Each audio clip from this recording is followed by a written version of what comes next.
गणानां त्वां गणपतिगुं हवामहे कविं कवीनाम् उपमश्रवस्तमं ज्येष्ठराजं ब्रह्मणस्पत अनशृण्वन्नोतिभिसीदसादनम् गणानां त्वां गणपतिगुं हवामहे कविं कवीनाम् उपमश्रवस्तमं ज्येष्ठराजं ब्रह्मणस्पत आनशृण्वन्नोतिभिसीदसादनम् गणानां त्वां गणपतिगुं हवामहे कविं कवीनाम् उपमश्रवस्तमं ज्येष्ठराजं ब्रह्मणस्पत अनशृण्वन्नोतिभिसीदसादनम् गणानां त्वां गणपतिगुं हवामहे कविं कवीनाम् उपमश्रवस्तमं ज्येष्ठराजं ब्रह्मणस्पत आनशृण्वन्नोतिभिसीदसादनम् गणानां त्वां गणपतिगुं हवामहे कविं कवीनाम् उपमश्रवस्तमं ज्येष्ठराजं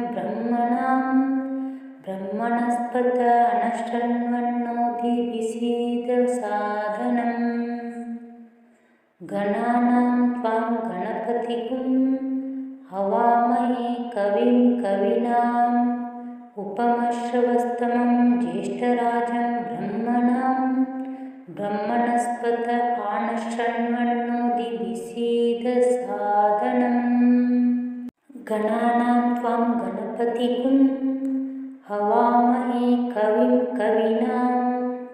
उपमश्रवस्तमं ज्येष्ठराजं ब्रह्मणस्पत अनशृण्वन्नोतिभिसीदसादनम् गणानां त्वां गणपतिगुं हवामहे कविं कवीनाम् उपमश्रवस्तमं ज्येष्ठराजं ब्रह्मणस्पत आनशृण्वन्नोतिभिसीदसादनम् गणानां त्वां गणपतिगुं हवामहे कविं कवीनाम् उपमश्रवस्तमं ज्येष्ठराजं ब्रह्मणस्पत अनशृण्वन्नोतिभिसीदसादनम् गणानां त्वां गणपतिगुं हवामहे कविं कवीनाम्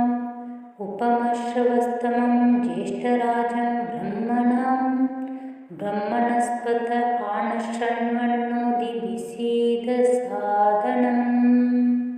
गणानां त्वां गणपतिगुं हवामहे कविं कवीनाम् उपमश्रवस्तमं ज्येष्ठराजं ब्रह्मणस्पत अनशृण्वन्नोतिभिसीदसादनम् गणानां त्वां गणपतिगुं हवामहे कविं कवीनाम् उपमश्रवस्तमं ज्येष्ठराजं ब्रह्मणस्पत आनशृण्वन्नोतिभिसीदसादनम् गणानां त्वां गणपतिगुं हवामहे कविं कवीनाम् उपमश्रवस्तमं ज्येष्ठराजं ब्रह्मणस्पत अनशृण्वन्नोतिभिसीदसादनम् गणानां त्वां गणपतिगुं हवामहे कविं कवीनाम् उपमश्रवस्तमं ज्येष्ठराजं ब्रह्मणस्पत आनशृण्वन्नोतिभिसीदसादनम् गणानां त्वां गणपतिगुं हवामहे कविं कवीनाम् उपमश्रवस्तमं ज्येष्ठराजं ब्रह्मणस्पत अनशृण्वन्नोतिभिसीदसादनम् गणानां त्वां गणपतिगुं हवामहे कविं कवीनाम् उपमश्रवस्तमं ज्येष्ठराजं ब्रह्मणस्पत आनशृण्वन्नोतिभिसीदसादनम् गणानां त्वां गणपतिगुं हवामहे कविं कवीनाम् उपमश्रवस्तमं ज्येष्ठराजं ब्रह्मणस्पत आनशृण्वन्नोतिभिसीदसादनम् गणानां त्वां गणपतिगुं हवामहे कविं कवीनाम् उपमश्रवस्तमं ज्येष्ठराजं ब्रह्मणस्पत आनशृण्वन्नोतिभिसीदसादनम् गणानां त्वां गणपतिगुं हवामहे कविं कवीनाम् उपमश्रवस्तमं ज्येष्ठराजं ब्रह्मणस्पत आनशृण्वन्नोतिभिसीदसादनम् गणानां त्वां गणपतिगुं हवामहे कविं कवीनाम् उपमश्रवस्तमं ज्येष्ठराजं ब्रह्मणस्पत आनशृण्वन्नोतिभिसीदसादनम् गणानां त्वां गणपतिगुं हवामहे कविं कवीनाम् उपमश्रवस्तमं ज्येष्ठराजं ब्रह्मणस्पत आनशृण्वन्नोतिभिसीदसादनम् गणानां त्वां गणपतिगुं हवामहे कविं कवीनाम् उपमश्रवस्तमं ज्येष्ठराजं ब्रह्मणस्पत आनशृण्वन्नोतिभिसीदसादनम् गणानां त्वां गणपतिगुं हवामहे कविं कवीनाम् उपमश्रवस्तमं ज्येष्ठराजं ब्रह्मणस्पत आनशृण्वन्नोतिभिसीदसादनम् गणानां त्वां गणपतिगुं हवामहे कविं कवीनाम् उपमश्रवस्तमं ज्येष्ठराजं ब्रह्मणस्पत आनशृण्वन्नोतिभिसीदसादनम् गणानां त्वां गणपतिगुं हवामहे कविं कवीनाम् उपमश्रवस्तमं ज्येष्ठराजं ब्रह्मणस्पत आनशृण्वन्नोतिभिसीदसादनम् गणानां त्वां गणपतिगुं हवामहे कविं कवीनाम्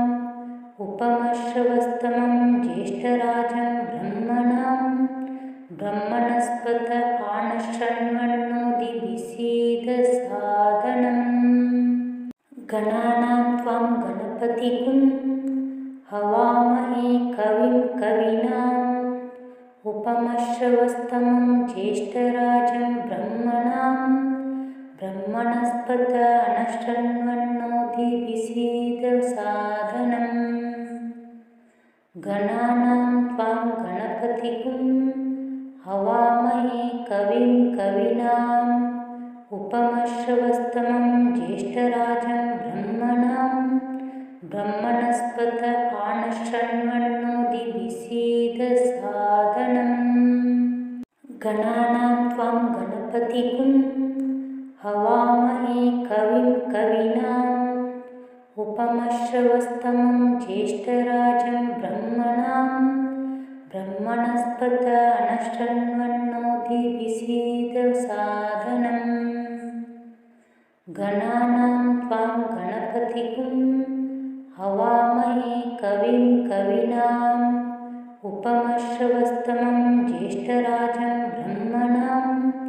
ब्रह्मणस्पत आनशृण्वन्नोतिभिसीदसादनम् गणानां त्वां गणपतिगुं हवामहे कविं कवीनाम् उपमश्रवस्तमं ज्येष्ठराजं ब्रह्मणस्पत अनशृण्वन्नोतिभिसीदसादनम्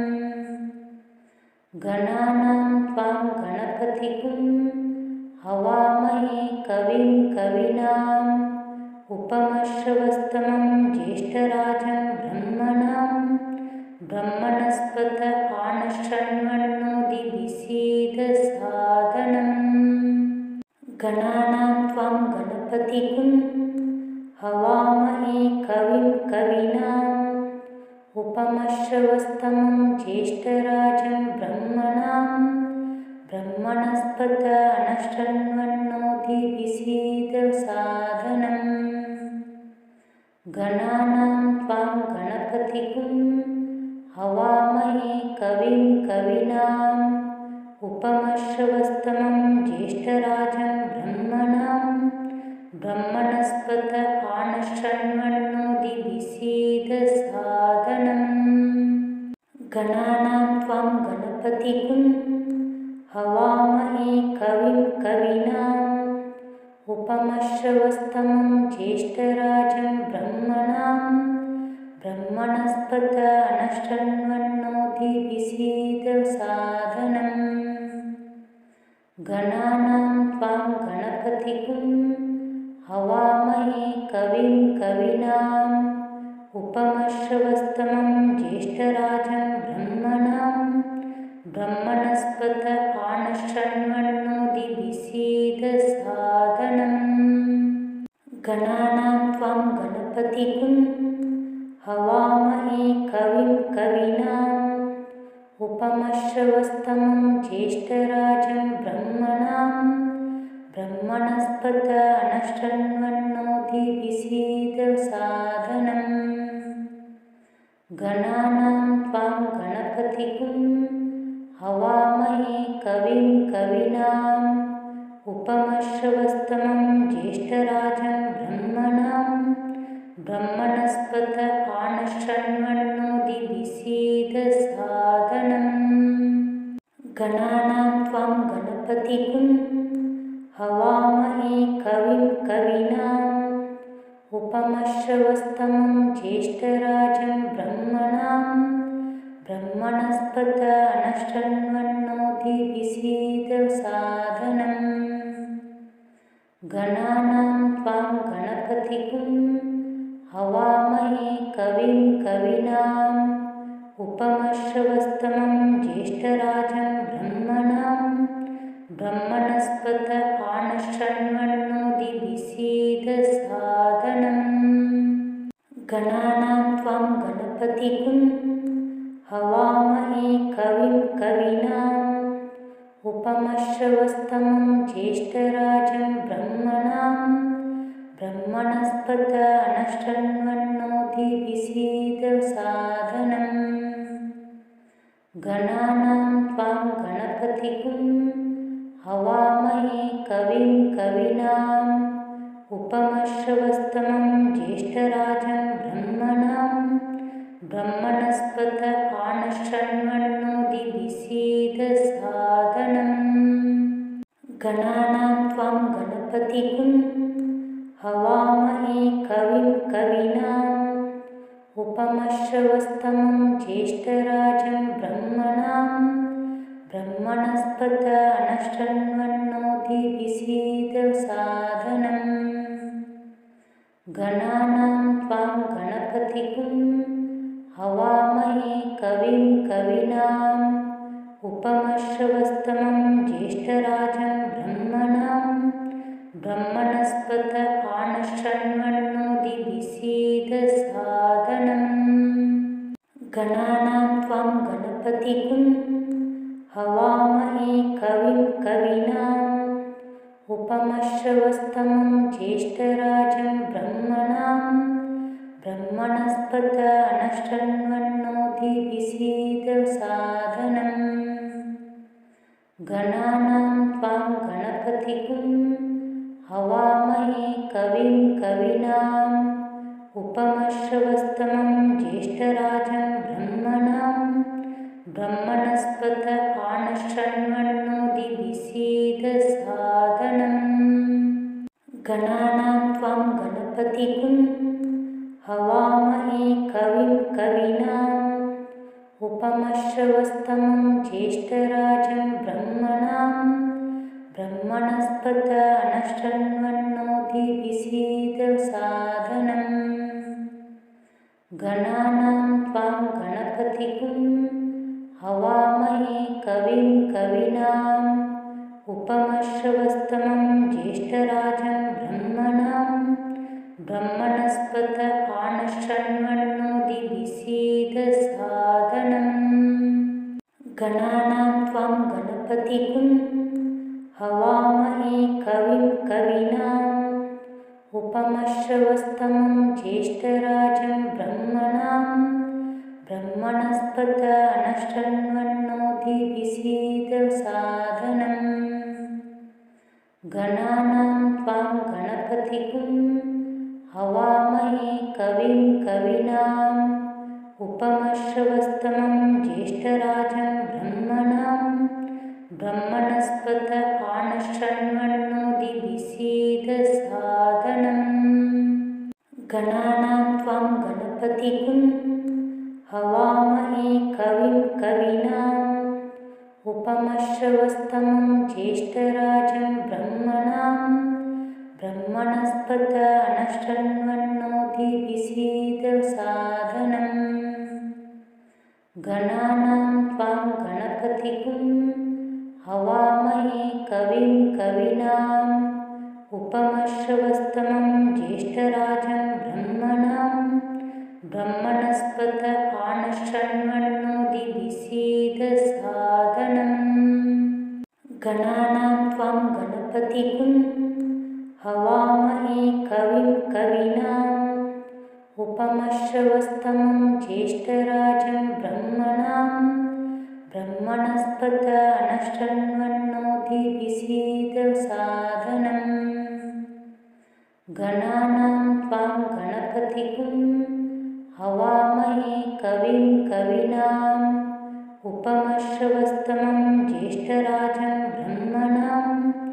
ब्रह्मणस्पत आनशृण्वन्नोतिभिसीदसादनम् गणानां त्वां गणपतिगुं हवामहे कविं कवीनाम् उपमश्रवस्तमं ज्येष्ठराजं ब्रह्मणस्पत अनशृण्वन्नोतिभिसीदसादनम्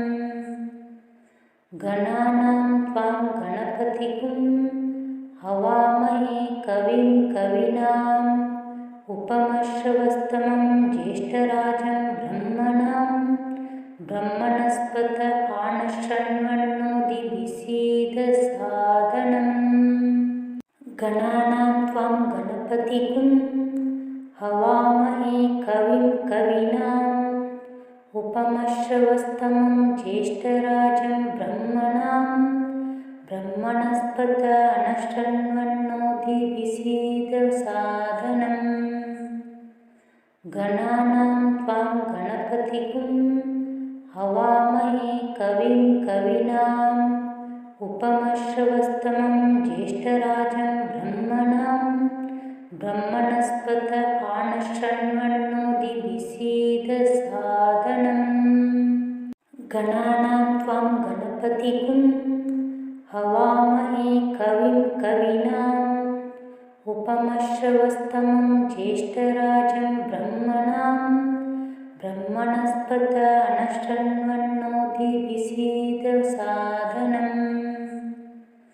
गणानां त्वां गणपतिगुं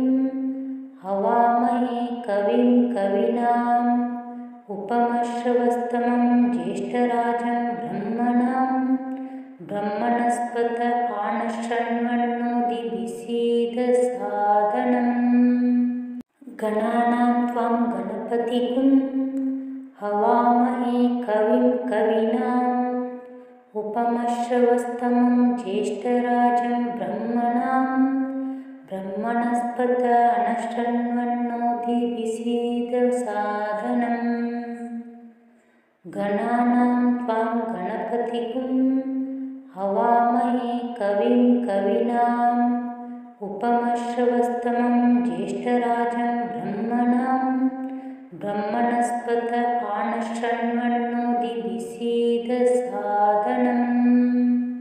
गणानां त्वां गणपतिगुं हवामहे कविं कवीनाम् उपमश्रवस्तमं ज्येष्ठराजं ब्रह्मणस्पत आनशृण्वन्नोतिभिसीदसादनम् गणानां त्वां गणपतिगुं हवामहे कविं कवीनाम्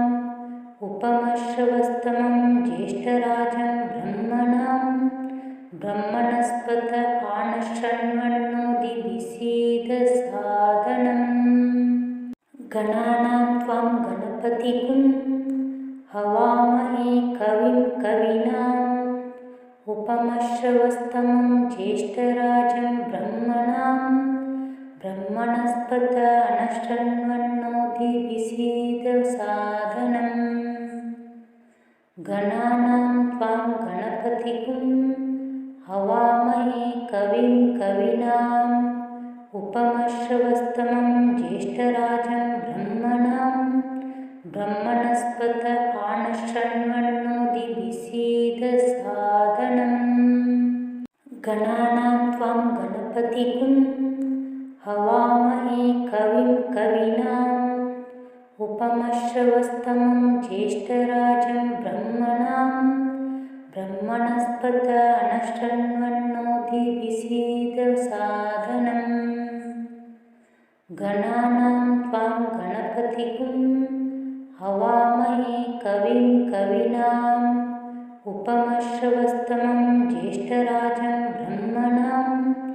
ब्रह्मणस्पत आनशृण्वन्नोतिभिसीदसादनम् गणानां त्वां गणपतिगुं हवामहे कविं कवीनाम् उपमश्रवस्तमं ज्येष्ठराजं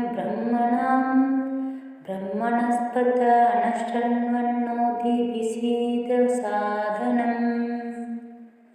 गणानां त्वां गणपतिगुं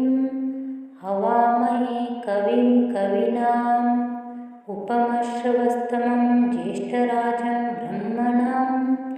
ब्रह्मणस्पत आनशृण्वन्नोतिभिसीदसादनम् गणानां त्वां गणपतिगुं हवामहे कविं कवीनाम् उपमश्रवस्तमं ज्येष्ठराजं ब्रह्मणस्पत आनशृण्वन्नोतिभिसीदसादनम् गणानां त्वां गणपतिगुं हवामहे कविं कवीनाम् उपमश्रवस्तमं ज्येष्ठराजं ब्रह्मणस्पत आनशृण्वन्नोतिभिसीदसादनम् गणानां त्वां गणपतिगुं हवामहे कविं कवीनाम् उपमश्रवस्तमं ज्येष्ठराजं ब्रह्मणस्पत आनशृण्वन्नोतिभिसीदसादनम् गणानां त्वां गणपतिगुं हवामहे कविं कवीनाम् उपमश्रवस्तमं ज्येष्ठराजं ब्रह्मणस्पत आनशृण्वन्नोतिभिसीदसादनम् गणानां त्वां गणपतिगुं हवामहे कविं कवीनाम् उपमश्रवस्तमं ज्येष्ठराजं ब्रह्मणस्पत आनशृण्वन्नोतिभिसीदसादनम् गणानां त्वां गणपतिगुं हवामहे कविं कवीनाम् उपमश्रवस्तमं ज्येष्ठराजं ब्रह्मणस्पत आनशृण्वन्नोतिभिसीदसादनम् गणानां त्वां गणपतिगुं हवामहे कविं कवीनाम् उपमश्रवस्तमं ज्येष्ठराजं ब्रह्मणस्पत आनशृण्वन्नोतिभिसीदसादनम् गणानां त्वां गणपतिगुं हवामहे कविं कवीनाम् उपमश्रवस्तमं ज्येष्ठराजं ब्रह्मणस्पत आनशृण्वन्नोतिभिसीदसादनम् गणानां त्वां गणपतिगुं हवामहे कविं कवीनाम् उपमश्रवस्तमं ज्येष्ठराजं ब्रह्मणस्पत आनशृण्वन्नोतिभिसीदसादनम् गणानां त्वां गणपतिगुं हवामहे कविं कवीनाम् उपमश्रवस्तमं ज्येष्ठराजं ब्रह्मणस्पत आनशृण्वन्नोतिभिसीदसादनम् गणानां त्वां गणपतिगुं हवामहे कविं कवीनाम् उपमश्रवस्तमं ज्येष्ठराजं ब्रह्मणस्पत आनशृण्वन्नोतिभिसीदसादनम् गणानां त्वां गणपतिगुं हवामहे कविं कवीनाम् उपमश्रवस्तमं ज्येष्ठराजं ब्रह्मणस्पत आनशृण्वन्नोतिभिसीदसादनम्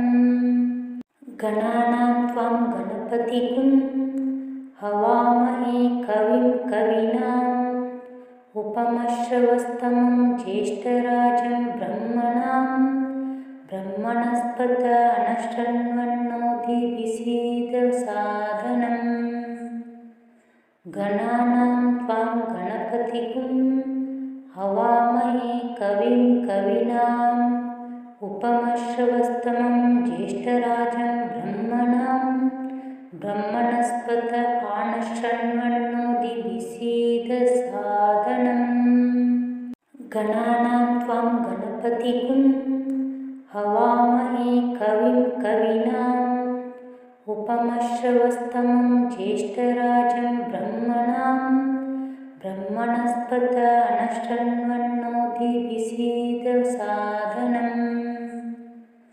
गणानां त्वां गणपतिगुं हवामहे कविं कवीनाम् उपमश्रवस्तमं ज्येष्ठराजं ब्रह्मणस्पत आनशृण्वन्नोतिभिसीदसादनम्